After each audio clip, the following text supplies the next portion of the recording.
오늘 우리에게 주신 하나님의 말씀은 요한복음 6장 60절에서 마지막 71절까지입니다. 요한복음 6장 60절에서 71절입니다.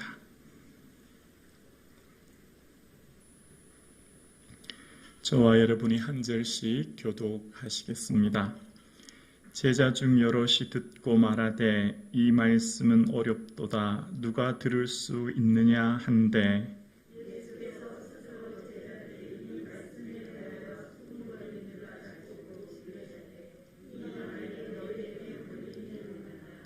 그러면 너희는 인자가 이전에 있던 곳으로 올라가는 것을 본다면 어떻게 하겠느냐?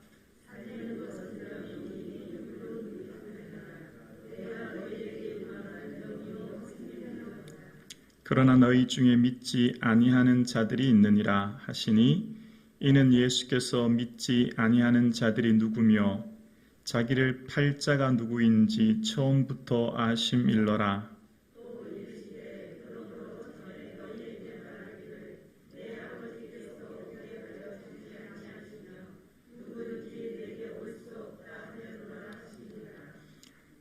그때부터 그의 제자 중에서 많은 사람이 떠나가고 다시 그와 함께 다니지 아니하더라.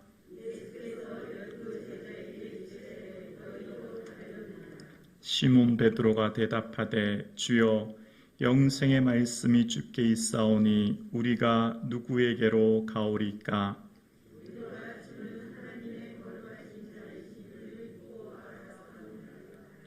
예수께서 대답하시되 내가 너희 12를 택하지 아니하였느냐? 그러나 너희 중에 한 사람은 마귀니라 하시니 이 말씀은 가룟 시몬의 아들 유다를 가르치심이라. 그는 12 중에 하나로 예수를 팔 자라. 아멘. 할렐루야. 아멘. 우리의 모든 소재를 기억하시며 우리의 모든 번제를 받아주시는 하나님께 감사와 영광을 올려드립니다. 작은 곡식으로 드리는 작고 보잘것없는 그 소제를 기억하시는 하나님께서 오늘 이 시간 2월 첫째 주 수요 예배도 주님이 기억하시고 은혜 주실 줄로 믿습니다. 우리 이렇게 한번 고백하실까요? 예수님 더욱 사랑합시다 라고 옆에 성도님들과 인사하시겠습니다. 예수님 더욱 사랑합시다. 예수님 더욱 사랑합시다. 아멘. 우리는 우리가 보고 듣고 경험하고 깨닫는 것이 참 중요합니다. 그래서 우리는 보고 듣는 것이 어디서부터 시작되었는지 그 출처를 잘 구별할 수 있는 지혜가 있어야 합니다. 내가 매일 듣고 내가 매일 보는 수많은 정보들, 지식들, 넘쳐나는 영상들에 어디에서 비록된 건지를 구별할 수 있는 지혜가 참 중요합니다. 오늘날은 인터넷이 발달하고 또 스마트폰이 발달해서 손만 펼치면 넘쳐나는 정보들의 홍수의 시대를 살고 있습니다. 그 수많은 정보와 지식들을 무작위로 습수하고 받아들이는 게 아니라 어디서부터 비롯되었는지 그 출처를 잘 아는 게 참 중요합니다. 그렇지 않으면 사실에 기초한 정보를 받아들이지 않고 잘못되면 왜곡된 지식을 받아들여서 우리가 잘못 알 위험이 있기 때문이에요. 오늘 살아가는 우리는 믿음 안에 살아가는 우리의 삶은 매 순간순간의 삶에 수많은 정보와 지식들을 접하고 있습니다. 그 많은 정보와 지식들을 보고 듣는데 그것을 잘 분별할 수 있는 지혜가 저와 여러분에게 있기를 주님의 이름으로 축복합니다. 아멘. 그래서 내가 매일 보는 책, TV, 유튜브, 그 모든 것들 늘 끊임없이 보는데 그것이 어디에서 비롯됐는지, 또 만약에 그 메시지를 듣는다면 그 설교하시는 분은 어떤 교단인지를 아는 것이 참 중요합니다. 우리의 삶에 매 순간순간 하나님 말씀을 끊임없이 묵상하고 또 그 말씀이 인생의 기준이 되어 살아갈 때 매 순간마다 말씀으로 인한 분별력이 저와 여러분에게 있을 수 있기를 주님의 이름으로 축복합니다. 예수님께서 많은 무리들이 있는 것을 보시고 어디서 이 사람들에게 떡을 사서 먹이겠느냐 말씀하셨던 요한복음 6장 5절 이하, 많은 무리들에게 저녁 오병이어로 먹이셨죠. 그렇게 오병이어로 먹이신 중요한 이유는 그들에게 떡을 먹어 배부르게 하려고 하신 것이 아니라 예수님께서 생명의 떡이심을 깨닫게 하시고 알리기 위한 표적으로 그 기적을 행하셨던 것이죠. 그래서 예수님께서 생명의 떡이다 말씀하십니다. 눈에 보이는 떡은 잠시 생명을 연장하지만 결국 죽음을 막을 수 없다. 그러나 생명의 떡이신 예수인 나를 먹음으로 영생을 얻게 된다라고 하는 것을 말씀하셨죠. 생명의 떡, 생명의 빵, 생명의 밥은 한 번 먹어서 배부른 것이 아니라 끊임없이 먹어야 되듯이 끊임없이 주님과의 교제 속에 있어야 함을 말씀하신 거예요. 그렇게 예수님께서 말씀하시면서 내 살은 참된 양식이요 내 피는 참된 음료로다 라고 말씀하시는 그 말씀을 사람들은 들을 때 잘 이해되거나 받아들이기가 매우 어려웠습니다. 예수님의 하시는 말씀을 쉽게 깨달아지지가 않은 거예요. 그래서 오늘 본문 60절에 보면 제자 중 여럿이 듣고 말하되 이 말씀은 어렵도다. 누가 들을 수 있느냐 한데 라고 이야기합니다. 말씀이 어렵다라고 하고 그 말씀을 누가 들을 수 있느냐라고 하면서 그들이 그 다음에 또 무슨 말을 하냐면 61절에 보면 예수께서 스스로 제자들이 이 말씀에 대하여 수군거리는 줄 아시고 이르되 이 말이 너희에게 걸림이 되느냐라고 예수님이 물으시는 거예요. 걸림이 되느냐라는 말을 공동번역에는 너희 말에 거슬리느냐로 번역하고 있습니다. 자, 이게 무슨 말이죠?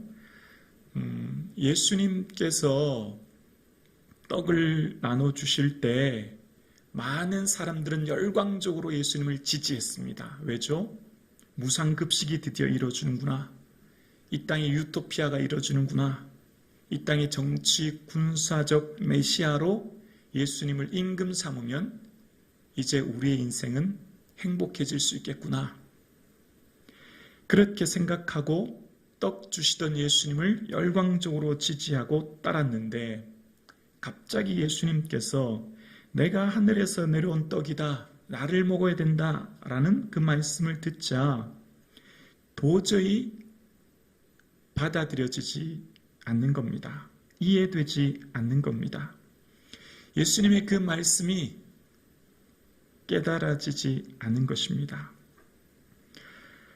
인간의 이성과 한계를 넘어선 그 말씀을 그들로는 도저히 받아들이기 어려운 말씀이 된 거예요. 그래서 그 말씀이 그들에게는 걸림이 되느냐라고 주님이 묻는 것을 보게 되어집니다. 여기서 걸림이라고 하는 헬라어는 스칸달리조라고 하는 것인데 여기서 영어의 스캔들이란 단어가 나왔습니다. 부도덕한 사건을 말하죠. 넘어지게 하다, 걸려 넘어지게 하다, 그런 말이 이 원어의 뜻이 담겨져 있는 거예요. 그러니까 예수님께서 예수님의 말씀을 들은 사람들이 수군거리는 걸 아시고 이것이 너희를 걸려 넘어지게 하느냐라고 물으시는 것을 보게 되어집니다. 예수님의 말씀을 믿음 없이 들으면 그 말씀이 나를 걸려 넘어지는 것 같이 느껴질 때가 있어요. 예수님의 말씀을 믿음으로 받아들이면 하나님의 능력을 경험하는데 예수님의 말씀을 믿음이 아니라 이성과 지식으로 들으면 그 말씀이 때로 나를 걸려 넘어지게 하는 것 같은 때를 느끼게 됩니다. 쉽게 이해되지 않죠. 요한복음에 이전에 가나 혼인잔치 기억나십니까? 포도주가 다 떨어졌습니다. 그럴 때 예수님의 어머니가 예수님께 청하게 되고 그럴 때 예수님이 하인들에게 뭐라고 말하죠? 항아리에 물을 채우라. 그리고 난 뒤에 예수님께서 하인들에게 뭐라고 말씀하십니까?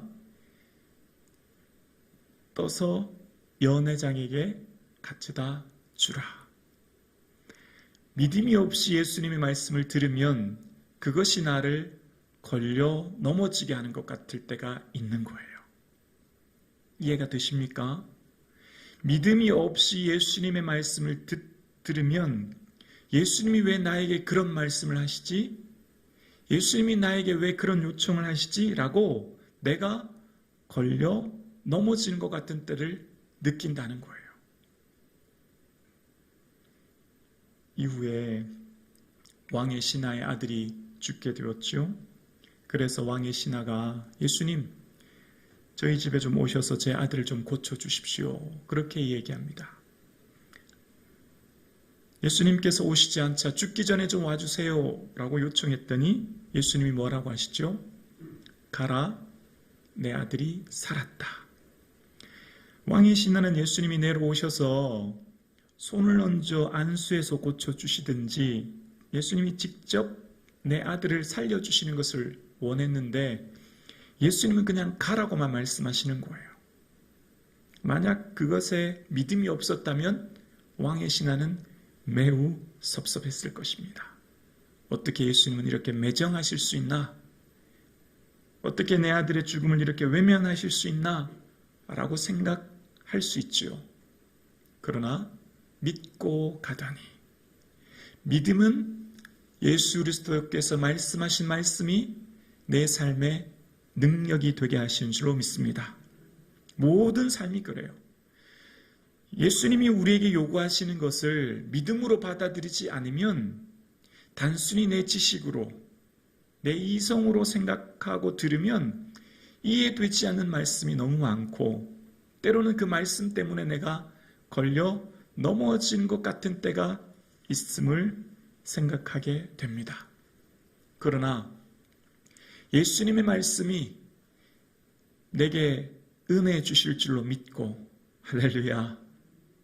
예수님께서 여러분의 삶에 감동 주시고 여러분의 삶에 말씀하시고 여러분의 삶에 끊임없이 두드리는 그 말씀이 이해되지 않고 받아들여지지 않은 말씀일지라도 내가 그 말씀을 아멘으로 순종하고 나아갈 때 그 말씀이 내게 능력이 될 줄로 믿습니다. 하나님의 말씀을 믿음 없이 들었을 때는 그 말씀 때문에 마치 걸려 넘어지는 것 같은 것을 느낄 때도 있으나 하나님께서 말씀하시는 그 말씀에 전적으로 순종하고 온전히 내어 맡기고 내 삶을 전적으로 주님 앞에 나아가면 그 말씀을 통해 우리의 삶은 주의 능력을 경험케 될 줄로 믿습니다. 많은 사람들이 주의 말씀을 들을 때 두 부류로 나눠지죠. 아멘으로 받아들이는 사람이 있고 거부하는 사람이 있어요.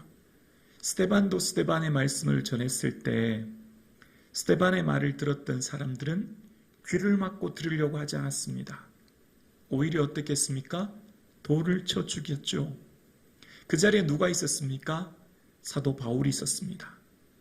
사도 바울은 자기 자신이 아는 지식, 메시아상, 자기 자신이 아는 성전과 율법, 또 자기 자신이 아는 할례라고 하는 구약의 지식에 대한 확고한 지식을 가지고 있었어요. 그 지식에 의해서 스데반을 돌로 치게 되었습니다. 그런데 사도 바울이 예수님을 만난 뒤 그가 아는 모든 지식을 그리스도를 알기 위해서 해로, 손해로 여긴다고 이야기하게 되었고 이제 그의 모든 지식이 완전히 새로워지게 되었죠. 우리가 아는 지식은 늘 부분적인 거예요. 일부인 거죠. 전체를 다 알 수는 없죠. 우리는 제한적이기 때문에. 우리가 하나님을 아는 지식도 마찬가지입니다. 우리가 타인과 세상을 아는 지식도 마찬가지예요. 그래서 우리는 어떤 지식을 받아들일 때 늘 내가 부분적으로 안다고 생각해야지 내가 온전히 안다, 난 완전히 완벽하게 안다라고 할 때 우리가 실수할 수 있는 거죠. 그래서 그 듣는 지식을 잘 분별해야 되는 것입니다. 그래서 사도 바울은 그가 과거에 스데반을 돌로 쳐 죽였던 경험이 있기 때문에 무엇을 향해 기도하며 무엇을 구하며 살아야 될지 비로소 깨닫게 된 거예요. 그래서 그 사도 바울의 기도가 우리에게 가르쳐 주는 게 있어요. 무엇을 향해 기도하며 살아야 될지를 가르쳐 줍니다. 우리 한번 찾아보실까요? 골로새서 1장 한번 찾아보실게요. 골로새서 1장 한번 찾아보실게요.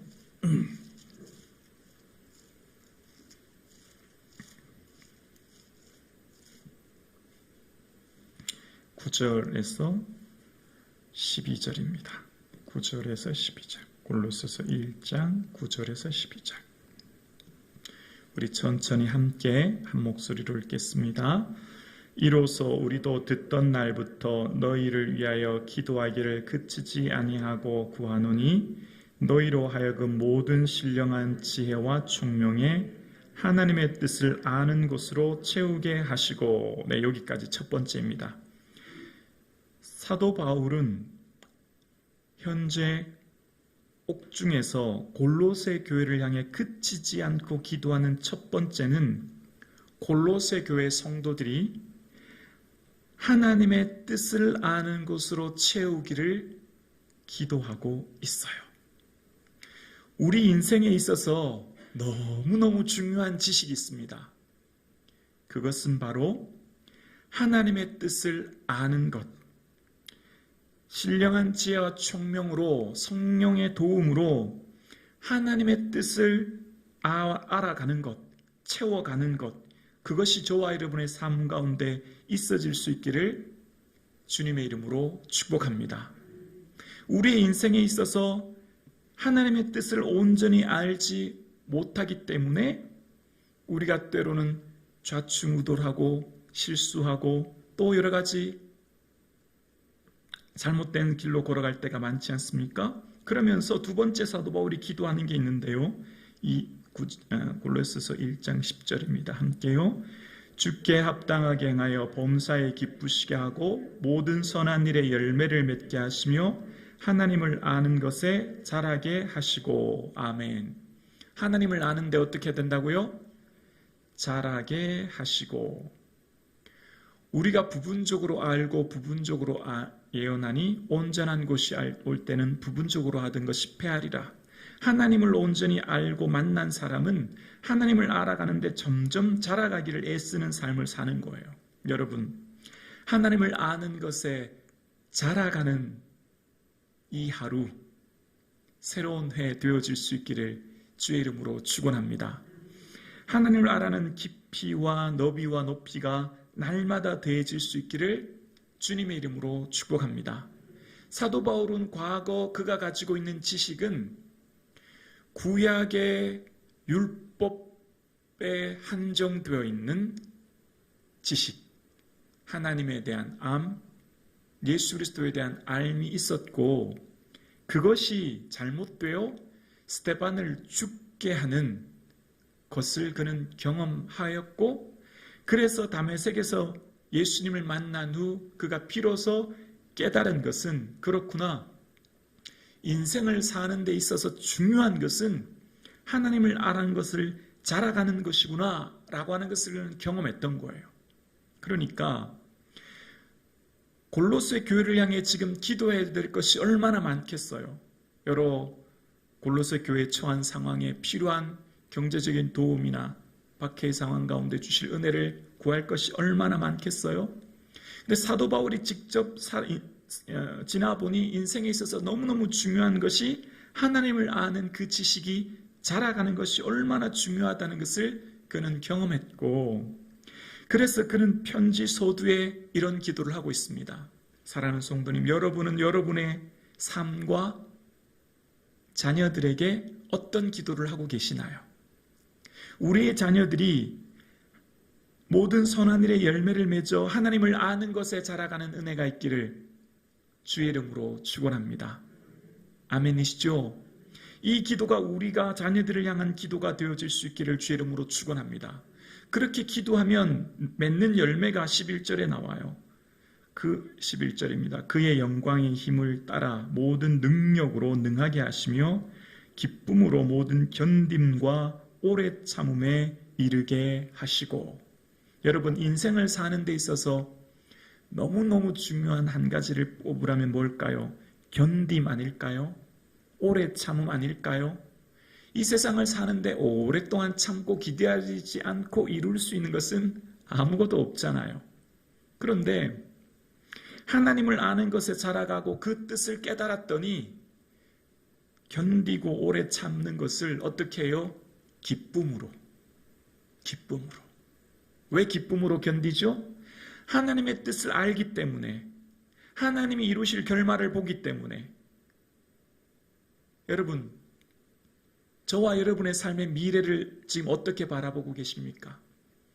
하나님께서 여러분에게, 저에게, 우리 교회에게 놀라운 은혜를 예비하고 계신 줄로 믿습니다. 기쁨으로 모든 견딤과 오래 참음에 이르게 하는 힘이 뭐라고요? 하나님의 뜻을 알고 하나님을 아는 지식에 자라갔더니, 하나님을 온전히 알게 되었더니 현재 내 삶을 힘있게 기쁨으로 견뎌내는 거예요. 누가 못 견딜까요? 하나님의 뜻을 온전히 알지 못하면, 하나님을 온전히 깨닫지 못하면 견디지 못하고 조급함이 생기는 것 아니겠습니까? 사랑하는 성도님, 우리의 삶은 대중적인 인기는 물거품에 지나지 않아요. 우리는 하나님의 인정을 받기 위해 몸부림쳐야 합니다. 사람들의 인기가 아니라 사람들의 평판을 넘어 하나님의 인정을 추구하는 저와 여러분의 삶 되기를 주의 이름으로 축원합니다. 지금까지 예수님은 사람들의 열렬한 지지를 받았어요. 수천 수만의 사람들이 예수님을 쫓아다닙니다. 우리로 말하면 이 사람 오늘날로 말하면 무슨 정치를 해도 될 것만 같은 수많은 사람들이 그를 앞으로 차기 대권 주자로 세울 만큼 엄청난 지지를 받았어요. 그런데 66절에 무슨 일이 일어나는지 볼까요? 66절입니다. 그때부터 그의 제자 중에서 많은 사람이 떠나가고 다시 그와 함께 다니지 아니하더라. 제자 중이라고 하는 것은 12제자를 말하는 건 아니고요. 예수님께서는 그보다 더 넓은 범위의 제자들이 있었잖아요. 예를 들면 누가복음 10장에도 보면 70인의 제자들을 파송하고 그러잖아요. 그러니까 예수님께 따라드는 많은 제자들이 떠나간 거예요.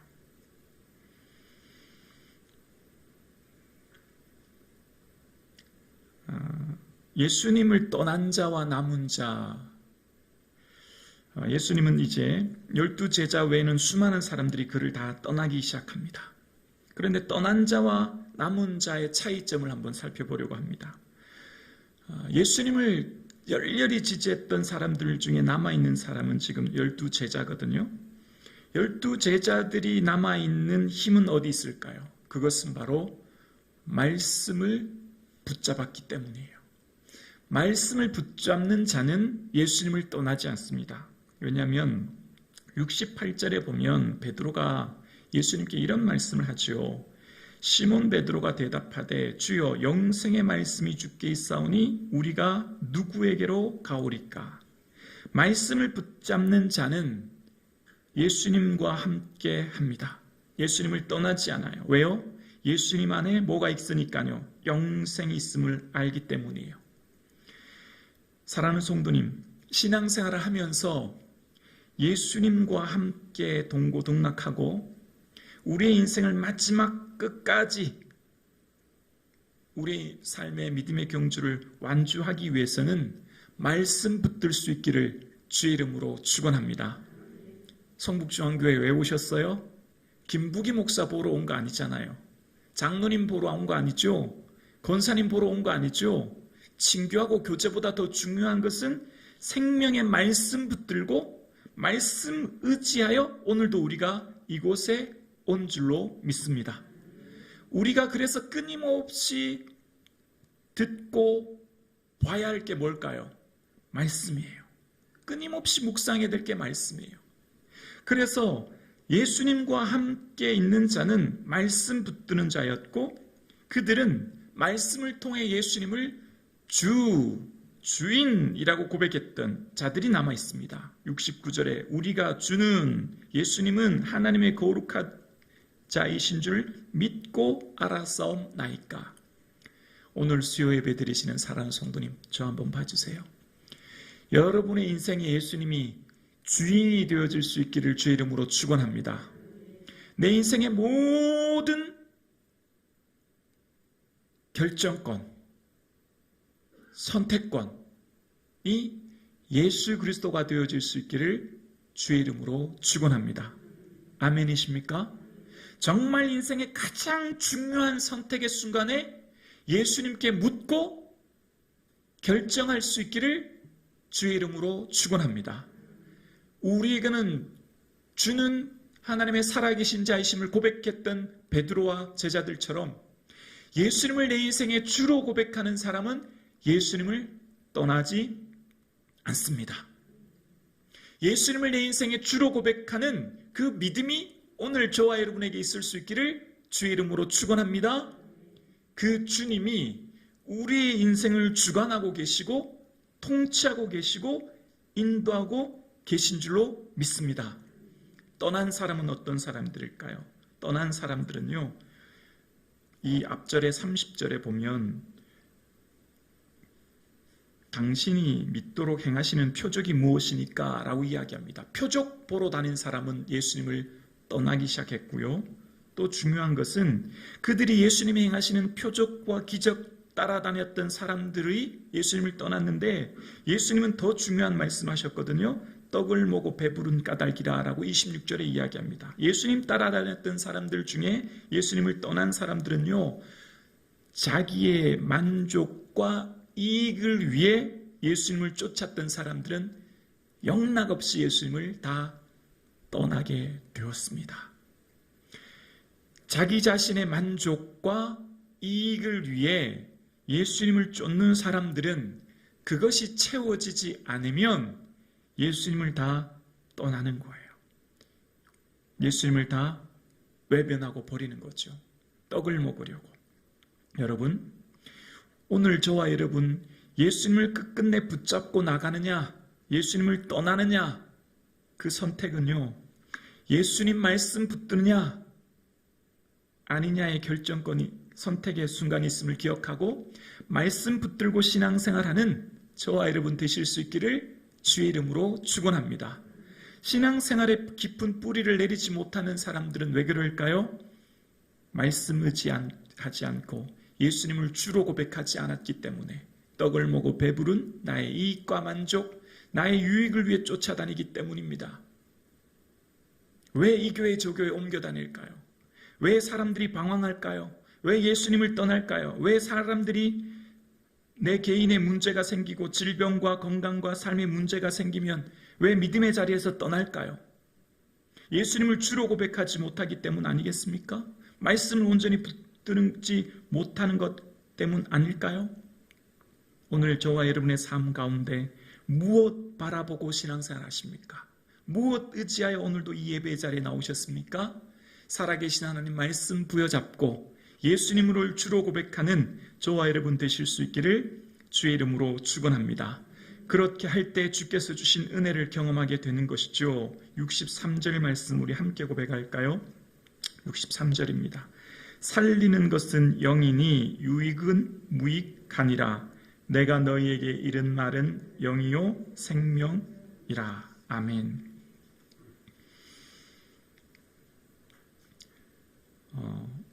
예수님께서 부활하신 후에 누가복음에 보면 내가 너희에게 약속했던 것 위로부터의 능력을 덧입을 때까지 떠나지 말고 이 성에 유해라 라고 말씀하셨어요. 그리고 제자들은 그 약속의 말씀 따라 예루살렘에 머무러 기다립니다. 그리고 기다리자 그들이 드디어 그들에게 성령의 임재가 임재하기 시작합니다. 부활하신 예수님께서 요한복음 20장에도 보면 그들을 향해 숨을 내쉬면서 성령을 받으라 말씀하셨고 그 성령을 그들은 덧입게 되었습니다. 성령님을 덧입은 그들은 이제 이 세상의 삶의 모든 가치관, 인생의 목적, 의미가 완전히 바뀌게 되었어요. 이제 더 이상 두려울 것이 없는 인생으로 그들의 인생은 완전히 변화된 것입니다. 그들의 삶은 이제 더 이상 자신의 만족과 유익이 아닌 예수 그리스도의 영광 위에 살아가는 인생들로 완전히 변화된 것입니다. 사랑하는 성도님, 이 세상을 살아가는데 저와 여러분의 삶에 성령의 충만한 은혜 덧입을 수 있기를 주의 이름으로 축원합니다. 살리는 것은 영이다. 여기서 영은 푸뉴마를 말하는데요, 성령을 말하는 것입니다. 우리를 살리고 우리의 삶에 생명을 주는, 여기서 마지막 63절의 생명은 조회를 말하는 것입니다. 영원한 생명이요. 지난 시간에 말씀드린 것 기억나시죠? 생명에는 두 가지가 있다고요. 비오스와 조회. 비오스는 생물학적 상태, 심장이 뛰는 육적인 상태의 생명이고, 조회는 영원한 생명을 말하는 것이라고요. 성령으로 말미암아 주시는 영원한 생명을 너에게 주신다라고 말씀하시는 겁니다. 그래서 그 영원한 생명을 얻은 자로 살아갈 것을 우리에게 약속해 주셨어요. 그래서 저와 여러분의 삶 가운데 우리는 단순히 떡을 먹고 하루하루 생명을 연장하는 그런 인생에서 하나님의 성령의 충만한 임재로 말미암아 주시는 그 성령의 능력을 덧입어 우리는 조회, 즉 영원한 생명을 얻게 되었습니다. 그 영원한 생명을 얻게 되어서 이제는 우리의 삶의 인생이 완전히 새로운 인생으로 거듭난 줄로 믿습니다.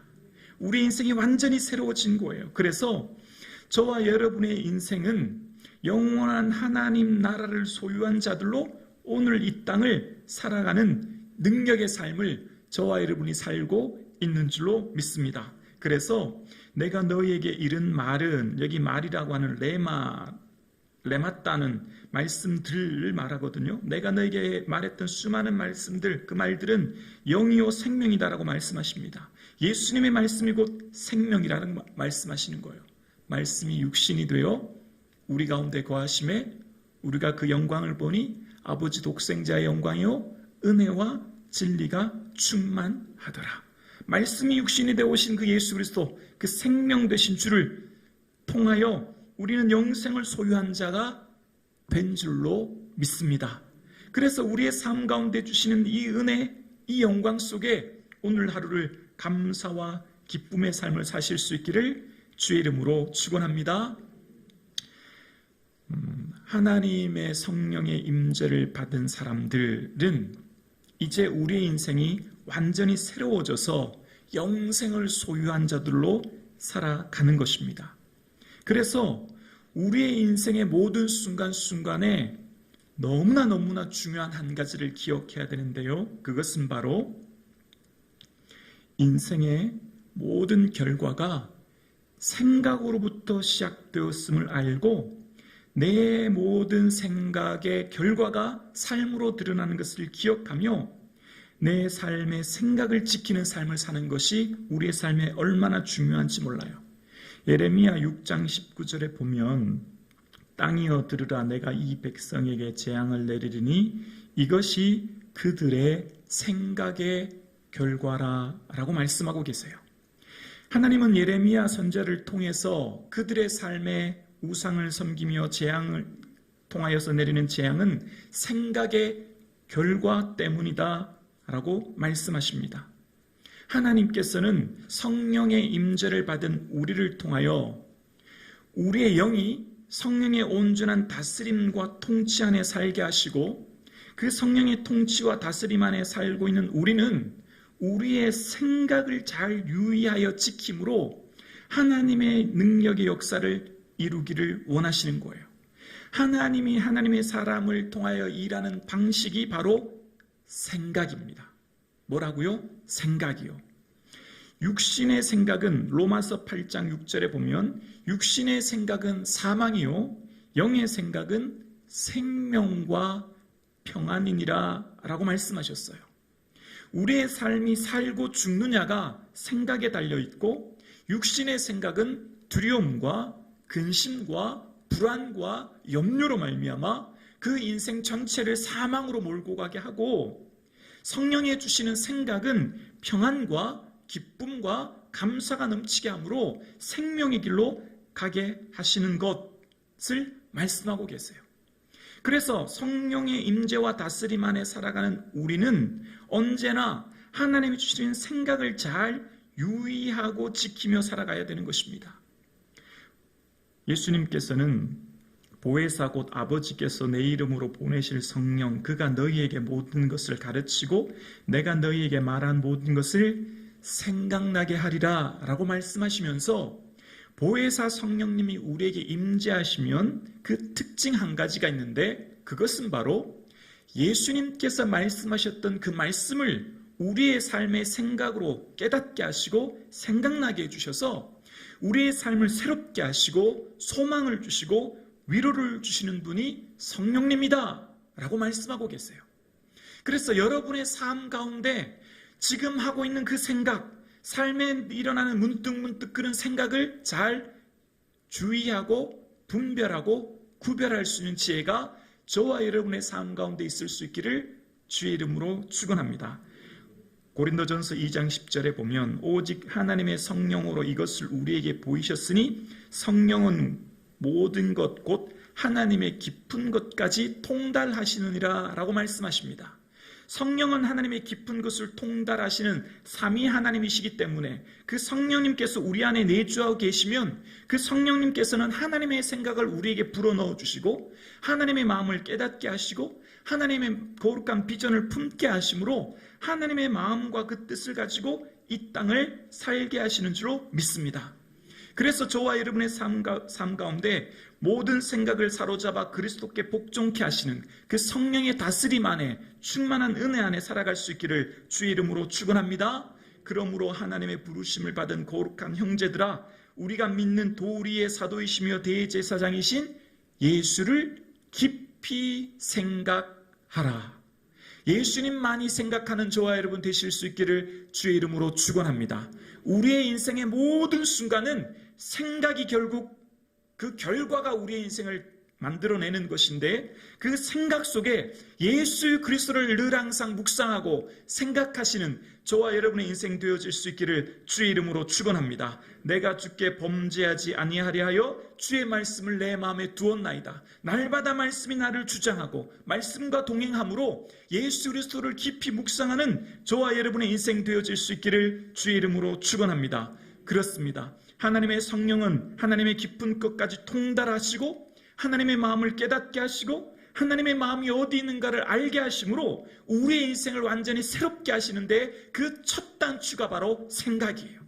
그래서 여러분의 인생의 생각이 얼마나 중요한지 몰라요.